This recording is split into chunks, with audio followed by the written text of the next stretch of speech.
I'm Elizabeth, 34 years old, and I'm standing on the witness stand in federal court watching my parents' faces drain of color as the prosecutor reads the wire transfer records. My hand unconsciously touches the scar on my temple.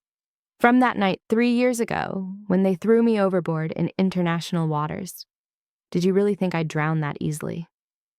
The $3.8 billion empire they tried to steal sits safely in trust now while FBI agents wait with handcuffs. My sister Rachel sits crying, finally understanding the monster she helped create. Before I tell you how I survived and brought down the people who gave me life only to try to take it away, I want to know where you're watching from today. If this story touches you, please hit that like button and subscribe to hear more incredible, true stories of survival and justice. What would you do if your own family tried to kill you for money? Let's dive in to the darkest betrayal imaginable. Growing up as the heir to Montgomery Global Industries should have been a dream, but I learned early that golden cages are still prisons. My father, William Montgomery, built his pharmaceutical empire from a small lab in Boston to a multinational corporation worth billions. He was brilliant, ruthless, and completely devoid of warmth. Every dinner conversation was a business lesson. Every birthday gift came with performance metrics attached. Love was a currency he didn't trade in. My mother, Catherine, was his perfect match in all the wrong ways. A former model who married for money and status, she'd grown bitter when age stole her beauty and alcohol became her closest companion. By the time I was 10, she was downing wine before noon and pills before bed. Her love was conditional on my achievements and how well I reflected on her in society pages. Then there was Rachel, 5 years younger and everything I wasn't. Where I was serious and studious, she was charming and carefree. Where I spent summers interning at the company, she spent them in Europe spending daddy's money. Our parents adored her precisely because she posed no threat to their control. She was their princess, I was their investment. From age 12, I was groomed to take over MGI, private tutors, business camps, an accelerated path through prep school. I graduated from Wharton with my MBA at 24, the youngest in my class. While my classmates celebrated with vacations, I went straight to work at MGI, starting at the bottom, despite my name. I wanted to earn my position to prove I was more than just the boss's daughter. For 10 years, I worked 80-hour weeks. I restructured failing divisions, launched new drug lines, and increased profits by 300%. I thought I was earning their respect. I thought I was securing my future. I was wrong. The first sign something was off came during a routine Thursday. I'd finished a board meeting early and decided to surprise my father in his office. As I approached, I heard voices through the door. My mother, Rachel, and our family lawyer, Harold Steinberg. They were discussing restructuring, the inheritance, my inheritance. I pressed my ear to the door as Harold explained various legal loopholes. Apparently, my grandfather's will had stipulated that the company go to his oldest grandchild, which was me. But there were ways around it. Mental incompetency, voluntary relinquishment, or Harold paused meaningfully if I were no longer able to inherit. My blood ran cold as my mother asked about the life insurance policies. $20 million on me, she confirmed. $50 million if it happened before my 35th birthday. Rachel laughed and said something about finally getting what she deserved. My father's voice cut through, reminding them to be careful. The walls had ears. I backed away, my mind racing. Were they really discussing what I thought they were discussing? I wanted to burst in to confront them, but something held me back. Instead, I returned to my office and did what I did best. I planned. Over the next months, I quietly gathered evidence. I installed recording apps on my phone, backed up important documents to hidden cloud storage, and opened offshore accounts they didn't know about. Call it paranoia, but growing up in that house taught me to always have an exit strategy. When I carefully confronted them about the succession planning, they gaslighted me masterfully. I was being too sensitive. Of course, the company would be mine. They were just exploring options in case something happened to me. Didn't I want Rachel to be taken care of? The way they twisted it made me seem selfish for questioning them. Rachel played her part perfectly, the concerned sister who just wanted family harmony. She'd hug me and whisper that she didn't care about the money, she just wanted us to be close. Then I caught her at lunch with my ex-fiancé James, the man who'd broken our engagement, claiming he needed to find himself. They were very cozy for two people who supposedly barely knew each other. Everything came to a head when my father announced a family vacation. Just the 4 of us, he said, sailing the Caribbean on our yacht. We needed to reconnect to remember we were family first. The timing was suspicious. My 35th birthday was 3 months away, and the insurance payout would drop by $30 million after that. I agreed to go, but not for the reasons they thought. I spent the week before the trip making preparations. Waterproof phone cases, GPS trackers, emergency beacon devices. I even took a swimming endurance course, claiming it was for fitness. Something deep in my gut told me I'd need it. The night before we left, I updated my will, leaving everything to charity with Margaret Chen, the company's CFO, who'd been like a second mother to me as executor. I also sent her an encrypted file with all my evidence, with instructions to open it if anything happened to me. She thought I was being paranoid. I wished I had been. As our driver pulled up to the marina in Miami, I looked at the massive yacht my father had named Dynasty and wondered if I'd ever see land again. Rachel was already on board, waving enthusiastically. My parents walked ahead, arm in arm, playing the perfect couple, and I followed knowing I was walking into a trap, but determined to spring one of my own. The Dynasty stretched 200 feet of gleaming white fiberglass and chrome, a floating palace that had hosted senators, CEOs, and once even a minor British royal. As I stepped aboard, the crew greeted me with practiced smiles. Captain Morrison, who'd worked for our family for 15 years, helped me with my bags. I wondered if he knew what my parents had planned, or if he was just another pawn in their game. The first day was almost normal, or as normal as anything in the Montgomery family could be. We sailed out of Miami as the sun set, champagne flutes in hand. My father made a toast to family, to legacy, to the future. The irony wasn't lost on me as I raised my glass and pretended to sip. I'd learned to fake drinking around them, pouring out glasses when they weren't looking, claiming seasickness when they pushed too hard. Rachel had indeed brought a surprise guest. James emerged from below deck just as we hit international waters, grinning like he'd won the lottery. My mother clapped her hands in delight at the reunion. My father slapped him on the back. And Rachel hung on his arm, wearing the engagement ring I'd returned to him 2 years ago. They wanted me to react, to make a scene. Instead, I smiled and welcomed James aboard. I complimented Rachel on the ring, saying it looked better on her than it ever had on me. The confusion in their eyes was worth the bile I had to swallow. Let them wonder why I wasn't playing their game. That first night, I locked my cabin door and reviewed the recordings I'd made during the day. Nothing incriminating yet, just cruel jokes at my expense and Rachel going through my things when she thought I was in the shower. I slept in shifts, the waterproof phone tucked in my sports bra, the emergency beacon in a hidden pocket I'd sewn into my pajamas. The second day brought rougher seas and rougher treatment. My mother criticized everything from my hair to my posture to my failure to give her grandchildren. Rachel reminded everyone how she'd graduated summa cum laude from Yale, conveniently forgetting to mention I'd done the same at Princeton before getting my MBA. James talked about his new position at a competing pharmaceutical company, clearly fishing for inside information, and my father watched it all with calculating eyes. Dinner on the second night was elaborate, even by Montgomery standards. The chef had prepared a 7-course meal with wine pairings for each. I noticed my glass was always filled first, always by my mother. The wine looked identical to everyone else's, but I'd learned to spot the slightly oily sheen of dissolved pills. I played along, bringing the glass to my lips, letting the liquid touch them, then setting it down and distracting with conversation. When my mother insisted I finish my wine, I knocked over Rachel's water glass, creating chaos. In the confusion of cleanup, I switched my glass with my father's nearly empty one. He never noticed, too busy berating the server. I watched him finish what had been meant for me, waiting to see what would happen. Within 30 minutes, he was yawning, excusing himself for an early night. Sleeping pills, then, not poison. They wanted me unconscious, not dead. Yet, I pretended to grow drowsy as well, stumbling a bit as I stood. Rachel steadied me with false concern, guiding me toward my cabin. I heard her whisper to James that it was almost time. My mother kissed my forehead, the first motherly gesture she'd made in years. It felt like Judas's kiss. In my cabin, I made retching noises in the bathroom, knowing they'd be listening. Then I lay on the bed, fully clothed, and began recording. The phone's night vision mode would pick up anyone who entered. I forced my breathing to slow my body to relax. Years of yoga finally proved useful for something. 2 hours later, they came. My mother opened the door with a master key, whispering my name. When I didn't respond, she gestured to the others. My father and James lifted me, my dead weight making them struggle. Rachel complained about scuffing her new pedicure. They carried me up to the deck, the cool night air sharp against my skin. I risked opening my eyes a fraction as they set me down near the railing.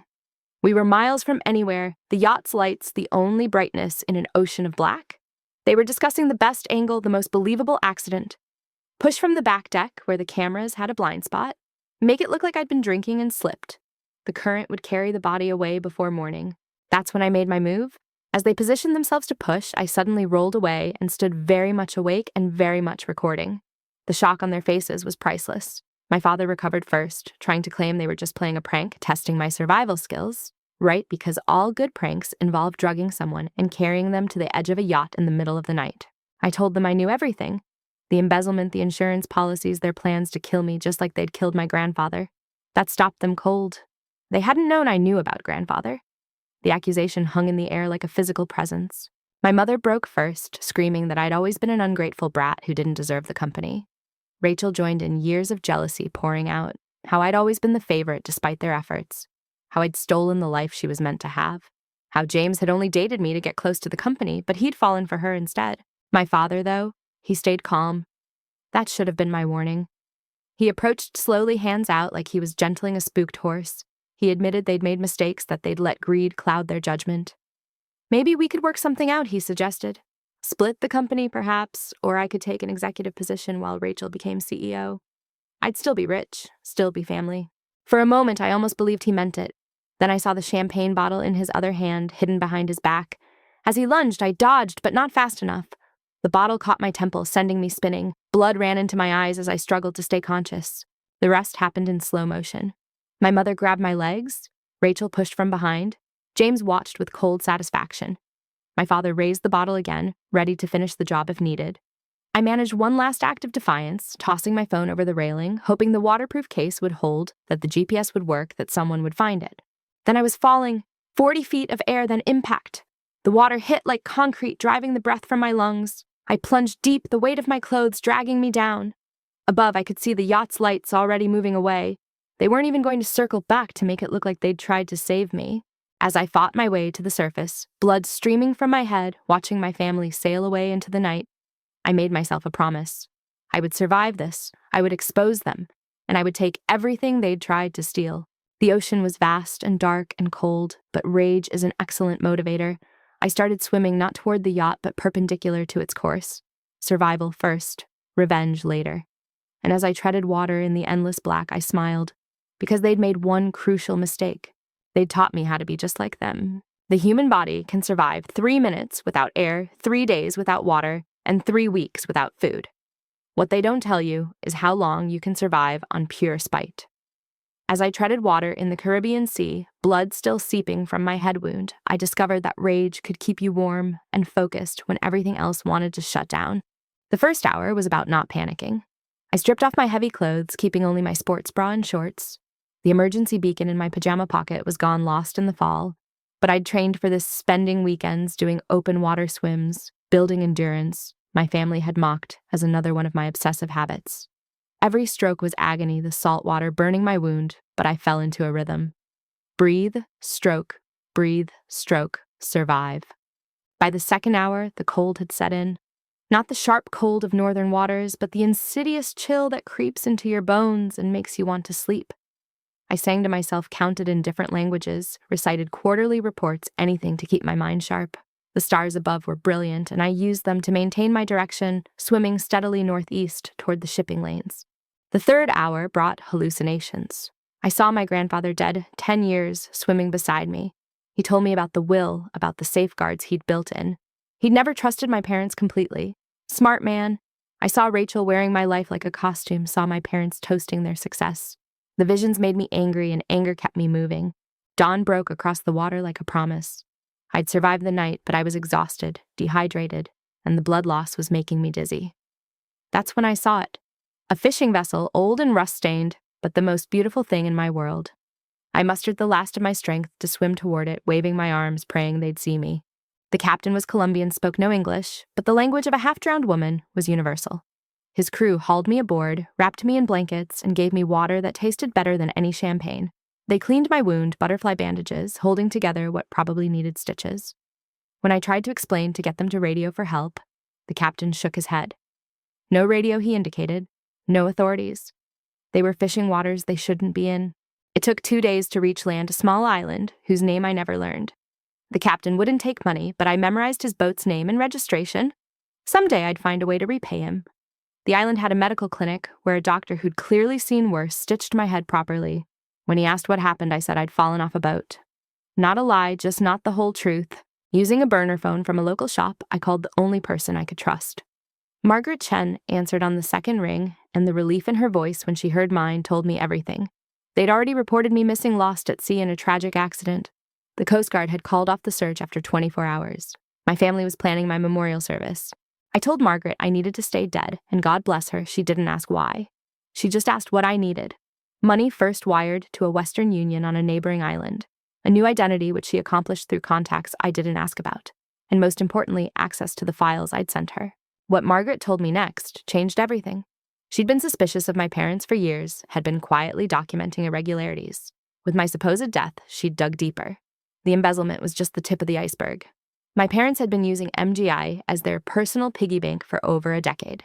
Fake research projects, inflated costs, money laundered through Rachel's charity that never quite reached its intended recipients. But the worst part was my grandfather. Margaret had found the original autopsy report buried in hospital records. The heart attack that killed him induced by a massive overdose of potassium chloride. Undetectable, unless you were specifically looking for it. My mother had been alone with him when he died, had been the one to find him.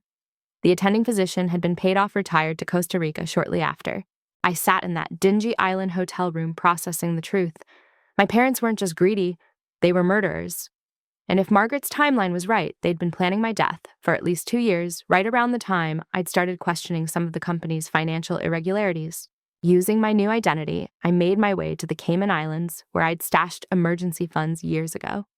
Paranoid Elizabeth had saved practical Elizabeth. From there, I could access my hidden accounts, nearly $10 million I'd saved and invested over the years. Not billions, but enough to wage war. I spent the next weeks gathering intelligence. My parents held a beautiful memorial service, my father actually producing tears for the cameras. Rachel wore a black dress I recognized from my closet and spoke about losing her best friend. James stood by her side, the supportive boyfriend comforting the grieving sister. The hypocrisy was breathtaking. But they were already making mistakes. Rachel, thrust into a position she wasn't prepared for, was hemorrhaging money. She'd increased her salary by 500%, hired her friends for executive positions they weren't qualified for, and launched vanity projects that made no business sense. The board was getting nervous stockholders asking questions. My parents were scrambling to maintain control while also moving money offshore at an alarming rate. They liquidated assets, sold property transferred funds through a web of shell companies. Margaret tracked it all, feeding me information through encrypted channels. They were planning to run, to take what they could, and disappear before anyone noticed the company was hollowed out. The FBI was already sniffing around thanks to James. Here was the twist I hadn't seen coming. James wasn't just a gold digger who'd traded up from me to Rachel. He was an undercover federal agent, part of a task force investigating pharmaceutical fraud. He'd gotten close to me to get to the company, but I'd been too clean. Rachel was sloppy. And my parents, they were exactly what he'd been looking for. I reached out to James through Margaret, revealing I was alive. The shock in his voice during our secure call was genuine. He'd thought they were just financial criminals, not killers. My survival changed everything. Now it wasn't just fraud, it was attempted murder. The stakes had gone from prison to life sentences. We began coordinating. James would stay undercover, gathering evidence from the inside. Margaret would document the financial crimes. And I would set the trap that would bring them all down. But first I needed them to believe they'd won. I needed them comfortable and careless. My father had scheduled a shareholders meeting for my birthday 3 months after my death. They'd announce Rachel as the permanent CEO, consolidate power, and push through a series of acquisitions that would let them drain the remaining assets. It would be their victory lap, the culmination of all their planning. It would also be their downfall, because while they were celebrating their triumph, I was orchestrating their destruction. The girl they'd pushed off a yacht had died in those waters. What survived was something harder, smarter, and infinitely more dangerous. I'd learned from the best after all. Operating from the shadows required a different version of myself. I cut my hair, dyed it black, wore colored contacts that turned my green eyes brown. I adopted a slight accent, a way of walking that was nothing like Elizabeth Montgomery's confident stride. In the mirror, I saw a stranger, and that's exactly what I needed to be. My base of operations was a small apartment in Miami, close enough to monitor my family, but invisible, in a city of millions. I lived simply no trace of the luxury I'd grown up with. Every dollar saved was a dollar for justice. Margaret visited monthly, bringing documents and intelligence. We never met in the same place twice, never used the same communication method repeatedly. My parents had taught me paranoia, and now I weaponized it against them. The memorial service was a masterclass in manipulation. I watched the live stream from my laptop, studying every micro-expression. My father's eulogy painted me as a troubled soul who'd never quite measured up brilliant but unstable. He actually suggested my death might have been intentional, that the pressure of the company had broken me. The bastard was laying groundwork to contest my will if needed. Rachel cried prettily for the cameras, clutching a handkerchief I recognized as mine. She spoke about our bond, how she'd always looked up to me, how she'd honor my memory by leading the company forward. The crowd ate it up. Poor Rachel stepping into her sister's shoes in such tragic circumstances. If they only knew, those shoes were stolen off what she thought was my corpse. The reception afterward was at our family estate in Palm Beach. I'd hacked into the security system watching through cameras I'd installed years ago during a renovation. The who's who of pharmaceutical industry gathered to pay respects and, more importantly, to curry favor with the new leadership. I took screenshots of every face, building a database of potential witnesses and accomplices. That's when I noticed something odd. Our family lawyer, Harold Steinberg, was absent. The man who'd been integral to their plans, who'd helped structure the inheritance theft, wasn't at the memorial. Margaret's intelligence revealed why. Harold had died in a car accident 2 weeks after my supposed death. Single car, late at night, drove off a bridge, just like my parents' former business partner 5 years ago. Just like their accountant who'd asked too many questions 3 years before that. The pattern was clear. Anyone who knew too much who might become a liability ended up dead. I wondered if James knew how much danger he was in playing boyfriend to a family of killers. I added Harold's death to my evidence file, another murder to lay at their feet. Meanwhile, Rachel was spectacularly failing as CEO. She'd been handed a $3.8 billion company and was running it like a sorority house. Her first executive decision was redecorating the entire C-suite in pink marble. She hired her hairdresser as head of human resources, her yoga instructor as wellness director with a 7-figure salary. Board meetings became social events with champagne lunches and early dismissals. The numbers told the story. Stock down 30% in 6 weeks. 3 major contracts lost due to Rachel missing meetings. A sexual harassment lawsuit from an employee Rachel had promoted, then fired when he refused her advances. The board was in full panic mode, but my parents had structured things so they maintained control. They couldn't remove Rachel without removing themselves. My father tried damage control, but he was fighting on too many fronts. The FBI investigation James was feeding, the SEC sniffing around the stock manipulation, journalists starting to ask about the string of deaths surrounding the family, and hemorrhaging money as my mother accelerated her looting of company funds. Catherine Montgomery had always been greedy, but now she was desperate. Through Margaret's access, I watched her transfer millions daily. Swiss accounts, Cayman shells, cryptocurrency wallets. She was building escape routes, preparing for the inevitable. She bought property in countries without extradition treaties, hired document forgers to create new identities. The cruel irony was that their plan required my death to access the full inheritance. But my death had also triggered scrutiny they couldn't withstand. My will leaving everything to charity had enraged them, but contesting it would require admitting they'd expected to inherit, raising questions about my convenient accident. They were trapped by their own scheme. I spent my days building an airtight case. Financial forensics revealed the depth of their theft. Over $800 million diverted over the years, fake clinical trials that existed only on paper, medications sold to third-world countries that were diluted to worthlessness. People had died because of their greed patients who'd trusted MGI drugs that were little more than placebos. The murder evidence was harder to compile but more damning. I hired a private investigator to re-examine my grandfather's death, the business partner's accident, the accountant's suicide. Each case had been closed quickly, local authorities satisfied with surface explanations. But money has a way of satisfaction, and my parents had been generous with their bribes. My grandfather's nurse, now retired in Florida, remembered Catherine's visit that night. How she'd insisted on being alone with him, how she'd emerged an hour later, claiming he'd passed peacefully. The emergency responders noted the timing was suspicious, but the attending physician had assured them it was natural. That physician's mortgage had been mysteriously paid off the following month. The business partner's car showed signs of tampering that investigators had missed or ignored. The accountant's suicide note was typed unusual for someone who prided himself on penmanship. Each death benefited my parents' removed obstacles or threats. The pattern was undeniable once you connected the dots. James fed me information from inside confirming my worst suspicions. My parents were planning to liquidate everything and run. They had a yacht waiting in the Bahamas, a private jet on standby. The company would be gutted shareholders left with nothing, employees' pensions rated. They'd destroy thousands of lives to fund their escape. But Rachel was the wild card. Her incompetence was accelerating their timeline, forcing mistakes. She'd drunkenly bragged to James about the night they'd pushed me overboard, adding details that contradicted the official story. She'd shown him the jewelry she'd taken from my apartment trophies of her victory. She'd even kept my phone, the one I'd thrown overboard, recovered by divers they'd hired to ensure no evidence surfaced. That phone would be their undoing. Water damaged, but recoverable. It contained recordings of their confession, their planning, their guilt. Rachel kept it in her jewelry box like a sick souvenir proof of her triumph over the sister she'd always envied. James photographed it during one of their dates, the final nail in their coffin. As autumn approached and my birthday loomed, the pieces were in place. The FBI had enough for arrests but wanted the whole network. The company teetered on the edge of collapse, saved only by Margaret's secret management. My parents prepared for flight, unaware the airports would be watching for them. And I prepared for resurrection. 3 months of being dead had taught me patience, strategy, and the cold calculation my family had tried to instill through cruelty. They'd created their perfect adversary, then thrown her away. Now she was coming back to claim what was hers. The trap was elegant in its simplicity. A mysterious buyer for the company offering cash for a quick sale. Enough money for my parents to disappear in luxury too good to refuse in their desperation. The meeting would be in international waters where they felt safe, where they'd tried to kill me. They'd board another yacht, expecting salvation. They'd find justice instead. And the daughter they'd murdered would be the one to deliver it.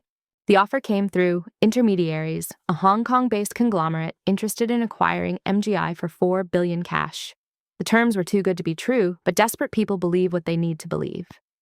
My parents had 2 weeks before the FBI closed in, before the SEC froze their assets, before their house of cards collapsed. This mysterious buyer was their lifeline. I crafted the illusion carefully. Shell companies, layered on shell companies, a web of ownership that led back to legitimate Chinese pharmaceutical firms. The representatives who contacted my parents spoke perfect Mandarin in video calls, discussed expansion into Western markets, dropped names of real executives who were conveniently traveling and unreachable. Every detail designed to be plausible, under scrutiny, but impossible to fully verify in time. My father's due diligence was sloppy, rushed by necessity. He needed this deal. The company was hemorrhaging value under Rachel's leadership, down 50% now. Board members were threatening lawsuits. Employees were jumping ship. The $4 billion offer was above market value, but the buyers claimed they were purchasing the patents and pipeline, not current management. Music to my parents' ears. The meeting was set for October 15th, my 35th birthday. The poetry of it wasn't lost on me. They'd planned my death for this date to maximize the insurance payout. Now it would be the date of their downfall. International waters, again 50 miles off the coast, where they'd feel secure in their lawlessness. James played his role perfectly. He convinced Rachel the sale was their golden opportunity, that she could take her payout and live like royalty somewhere tropical. She was tired of pretending to work anyway, tired of board meetings and spreadsheets. She wanted Instagram beaches and designer drugs, a life of beautiful emptiness. He encouraged every shallow dream. Margaret coordinated with the FBI task force. Coast Guard vessels would shadow our yacht staying just over the horizon. The moment we had their confessions on tape, the moment they signed documents admitting to their crimes, federal agents would swarm. Clean, legal, undeniable. But first I needed them to incriminate themselves completely. The yacht I chartered was a twin to Dynasty, down to the same model furniture. I wanted them comfortable off guard. My team consisted of FBI agents posing as Chinese executives, former Navy SEALs playing security, and a Coast Guard captain at the helm. Everyone wired, everything recorded, multiple redundancies to ensure nothing was missed. I transformed myself into Lin Wei, executive assistant and translator. Thick glasses, severe makeup, a prosthetic nose that changed my profile completely. Platform shoes altered my height and gait. When I looked in the mirror, I saw no trace of Elizabeth Montgomery. Neither would they. They arrived precisely at sunset, just as they had that night 3 months ago. My father wore his lucky deal-making suit, the same one he'd worn when he'd taken the company public. My mother had dressed like old Hollywood wealth, dripping in jewels I recognized from my grandmother's collection. Rachel chose yacht casual designer from head to toe, with James at her side, in his perfectly practiced federal agent as boyfriend disguise. They brought Harold's replacement, a sweaty man named Goodwin, who clutched briefcases full of contracts, 2 security guards who looked more like mob enforcers than professionals, and surprisingly my mother's sister Diane, who'd helped structure some of the offshore accounts. The whole criminal family gathered for their last score.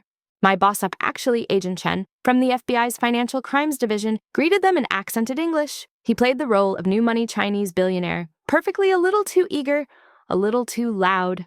The kind of mark my parents had been fleecing for years. They relaxed incrementally, certain they were the predators here. We served dinner first, ostensibly to build relationship. Oh, the same 7 courses they'd served me that final night. I poured the wine, watching my mother watch me. Did something seem familiar? The way I moved, the way I held the bottle. She shook her head, dismissing whatever ghost had flickered across her memory. The conversation was revealing. My father bragged about building MGI from nothing, conveniently omitting that he'd started with my grandfather's money and connections. My mother told stories of the pharmaceutical industry's golden age when regulations were lax and profits soared. Rachel complained about the difficulties of running a major corporation as if she'd done anything but destroy it. As I cleared the plates, I heard them discussing me. How tragic my death was, but perhaps a blessing in disguise. I'd been too rigid, too ethical for modern business. The company needed fresh blood, new direction. My father actually said I'd held them back, that my obsession with compliance had cost them opportunities. The revision of history was breathtaking. Agent Chen steered the conversation to the sale. He wanted to understand the company's real value, its hidden assets. My parents eagerly outlined their shadow network, the off-book accounts, the politicians they owned, the regulators in their pockets. Each revelation, another federal crime, another decade in prison. Rachel, drunk on champagne and her own importance, started talking about their expansion plans before my death had interfered. How they'd planned to go public with a new subsidiary, pump the stock, then dump it before anyone realized it was worthless. Securities fraud outlined in detail, while FBI agents took notes behind their businessman facades. Then came the moment I'd been waiting for. Agent Chen asked about liabilities, any potential lawsuits or investigations. My father assured him everything was clean, that my death had actually simplified things. No contested inheritance, no whistleblower threats. He actually laughed, saying I'd done them a favor by falling off that yacht. That's when Agent Chen played his card. He'd heard rumors, he said carefully, that the death might not have been accidental. His investors needed assurance there would be no future complications. If there was more to the story, now was the time for transparency between partners. The table went silent. My parents exchanged glances, calculating. How much to reveal? How much did these buyers already know? Finally, my mother made the decision. If they were going to be partners, she said they needed to trust each other. And besides, international waters meant international law. What was said here stayed here. She began with my grandfather, how he'd threatened to change his will when he discovered their embezzlement. The potassium chloride had been her idea, untraceable if done correctly. My father added details about the business partner who'd tried to blackmail them, how they'd made his brake failure look accidental. Each confession delivered casually as if discussing quarterly earnings. When they reached my death, Rachel couldn't contain herself. She'd been the one to suggest the yacht she boasted. She knew I'd accept a family reconciliation attempt, that my pathetic need for their approval would override my suspicion. The drugged wine was classic mom, but pushing me overboard had been a group effort, a family bonding experience. James played shocked boyfriend perfectly, asking if they were serious. Rachel laughed, pulling out her phone to show him something. My phone, the one I'd thrown overboard that they'd recovered. She played the recording of that night, their voices planning my murder. Trophy evidence of their crime kept like a serial killer's souvenir. My father proposed a toast to profitable partnerships and buried secrets. As they raised their glasses, Agent Chen gave the signal. Time for the reveal.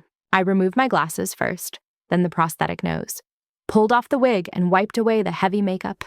The transformation took less than 30 seconds, but their recognition came in slow motion. My mother dropped her champagne flute. My father's face went from red to white to gray. Diane fainted. Rachel screamed. But it was the look in their eyes that I'd remember forever. Not guilt or remorse, but rage that I'd survived, that I'd outsmarted them. Even faced with their crimes, they were only angry about losing. I smiled my real smile for the first time in 3 months. Hello, family. Did you miss me? The FBI agents dropped their covers badges, appearing like magic. Coast Guard vessels materialized on the horizon, racing toward us. The trap had been sprung, and there was nowhere left to run. My father lunged across the table, hands reaching for my throat. He'd killed me once. He screamed he could do it again. Agent Chen dropped him with a precise strike. My mother tried to destroy evidence, throwing papers overboard until agents restrained her. Rachel turned on James, clawing at his face when she realized his betrayal, shrieking that she'd loved him. As they were handcuffed, Miranda rights recited over their protests. I felt nothing. No satisfaction, no joy, just empty resolution. They'd taken everything from me, my grandfather, my trust, my life as I'd known it. But in trying to kill me, they'd freed me from needing their approval, from the golden cage of being a Montgomery. The last thing my father said before they hauled him away was that I'd destroyed the family legacy. I laughed, really laughed. The legacy was already destroyed. I was just cleaning up the ruins. The arrests made international headlines. Dead heiress returns to expose killer family. Pharmaceutical dynasty built on blood. The Montgomery murders, a family's fall from grace. Every news outlet wanted the exclusive, offering millions for my story. I gave one interview to 60 Minutes, donating the fee to families affected by MGI's fraudulent drugs. The trial was scheduled for 6 months out, but the preliminary hearings were devastating enough. The prosecution played my recordings, showed the financial evidence Margaret had compiled, presented the murders they'd covered up for decades. My family's lawyers, the best money could buy, looked like public defenders against the mountain of evidence. Rachel cracked first. Faced with life in prison, she negotiated a plea deal. She'd testify against our parents in exchange for a reduced sentence. Her testimony was a masterclass in selective memory and crocodile tears. Yes, she'd helped push me overboard, but she'd been manipulated by our parents. She thought they were just scaring me, never intended real harm. The jury didn't buy it, but her information was valuable enough for a 20-year sentence instead of life. Her breakdown on the stand was spectacular. She admitted to the embezzlement, to helping launder money through her charity. She revealed affairs, bribes, a web of corruption that reached into state government. But when asked about remorse for trying to kill me, she sneered. I'd always gotten everything she said. The attention, the respect, the future. She'd just wanted her turn. James testified next, revealing his undercover operation. He'd been investigating pharmaceutical fraud for 3 years when he'd approached me. I'd been clean, frustratingly ethical, but getting close to me had revealed the rot beneath MGI's surface. He'd felt guilty about our relationship, but not guilty enough to stop the investigation. His testimony painted a picture of systematic criminality spanning decades. The forensic accountant's testimony was mind-numbing but crucial. 800 million stolen over 15 years. Pension funds raided research grants, diverted charity donations that never reached victims. The prosecutor used charts and graphs to show how every dollar stolen had meant medications, not developed patients, not treated employees, not paid. The human cost was staggering. My mother's sister, Diane, flipped faster than Rachel, providing overseas account information in exchange for immunity. She revealed Catherine's private slush fund, used for everything from hitmen to haute couture. The family that had presented such a perfect facade was revealed as comprehensively corrupt, every member complicit in the crimes. When I took the stand, the courtroom was silent. I spoke for 3 hours, detailing my life in that golden cage, the night they tried to kill me, the months of hiding and planning. I showed the scar on my temple, described treading water for hours, certain I'd die, but the prosecutor was careful to focus on facts, not emotions. The evidence would convict them, not sympathy for me. The defense's strategy was predictable. They painted me as mentally unstable, driven by jealousy and greed to frame my loving family. They suggested I'd staged my own death for attention, that the recordings were deep fakes, that the financial evidence was fabricated. They even implied I'd killed my grandfather and was projecting guilt onto my parents. My father testified in his own defense, still the arrogant executive, even in orange jumpsuit and shackles. He'd built MGI from nothing, he declared, and everything he'd done was for the family legacy. If some money had been misallocated, it was accounting errors. If people had died, they were unfortunate accidents. As for trying to kill me, absurd. He loved his daughter, would never harm her. The prosecutor's cross-examination destroyed him. Email after email discussing my elimination, financial transfers timed to my supposed accidents, the insurance policies, the will preparations, the celebration dinner planned for after my death. My father's composure cracked as his own words condemned him. By the end, he was screaming about ungrateful children and stolen birthright. My mother maintained her society lady facade until they played the recording of her describing how she'd killed my grandfather. Then she shattered like fine china. She sobbed that she'd done it for the family, that he'd threatened to cut them off, to leave everything to charity. She'd had no choice. The cold calculation in her confession, the step-by-step description of watching him die, left several jurors in tears. The verdict was never in doubt.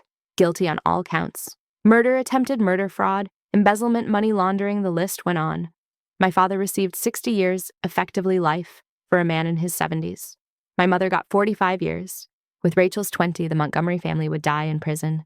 The civil trials followed shareholders suing for damages, employees for stolen pensions. The estate was liquidated to pay settlements. The Palm Beach mansion, the New York penthouse, the art collection, built on blood money, all auctioned to compensate victims. The yacht dynasty was sold to a tech billionaire who renamed it Second Chances. I restructured MGI, completely bringing in new leadership committed to ethical practices. Margaret became CEO, her steady hand guiding the company back to profitability. We established a victims' compensation fund, tracked down every patient who'd received diluted drugs, every employee whose pension had been stolen. It would take years to make full restitution, but we started the process. 6 months after the arrests, I visited Rachel in federal prison. She'd lost weight, her designer clothes replaced by shapeless gray. Still, she managed to sneer when she saw me. I'd won, she said, gotten everything just like always. I told her she was wrong. I'd lost my family, my trust in people, my innocence about the world. But I'd gained something more valuable, freedom from needing their approval. She asked if I'd ever forgive her. I thought about it, really considered it. Forgiveness would be the healthy choice, the therapist-approved response. But I was honest instead. No, I'd never forgive her for trying to murder me. But I could let go of the anger, refuse to let it poison my future. She'd have to live with her choices. I didn't. A year later, I visited my parents. They were in different prisons, my father in maximum security, my mother in a psychiatric facility after several suicide attempts. My father refused to see me, sending word that he had no daughter. My mother did agree to a visit, though she spent it alternating between accusations and pleas for money. The woman who'd birthed me was gone, replaced by a hollow shell consumed by greed and regret. I attended the victim support group Margaret had suggested. Families who'd lost loved ones to diluted medications, employees who'd seen their life savings vanish, communities destroyed by my family's greed. I couldn't undo the damage, but I could bear witness, ensure their stories were heard. Their forgiveness, unearned and freely given, broke me in ways the trial hadn't. The company slowly healed under ethical leadership. We developed a new cancer drug, one my grandfather would have been proud of, and priced it at cost for low-income patients. We established research facilities in developing nations, created scholarship programs, did all the things my family had promised but never delivered. Every success was a repudiation of their methods. I fell in love slowly, carefully with Thomas, the prosecutor, who'd brought my family to justice. He'd seen me at my worst, knew every dark secret, and somehow still wanted to build a life together. Our wedding was small, just Margaret and a few friends. No family on my side, but I'd learned family wasn't about blood. It was about who showed up when you needed them. 2 years after the trial, James reached out. He'd left the FBI haunted by his role in our story. He apologized for using me for letting Rachel's evil flourish while he gathered evidence. I told him we'd all been casualties of my family's corruption. He'd done his job. The fact that he felt guilty about it made him better than any Montgomery. The financial recovery was remarkable. Without my family's theft, MGI soared. We went public again this time, with transparent practices and ethical oversight. The stock price exceeded its previous high within 3 years. The $3.8 billion empire my parents had tried to steal was worth $6 billion by the time we finished restructuring. Every shareholder who'd lost money was made whole with interest. I established the William Montgomery Memorial Prize, named for my grandfather, not my father. $1 million annually to researchers developing affordable medications for rare diseases. The first recipient was a young woman whose daughter suffered from a condition affecting only a few hundred people worldwide. She cried when she accepted the award, saying it would change everything. That's what money should do, I realized. Change everything for the better. 5 years have passed since I watched federal agents arrest my family on that yacht. 5 years since I died and was reborn. The scar on my temple has faded to a thin white line barely visible unless you know to look for it. Sometimes I trace it absently, remembering the night that changed everything. The justice system moved slowly but thoroughly.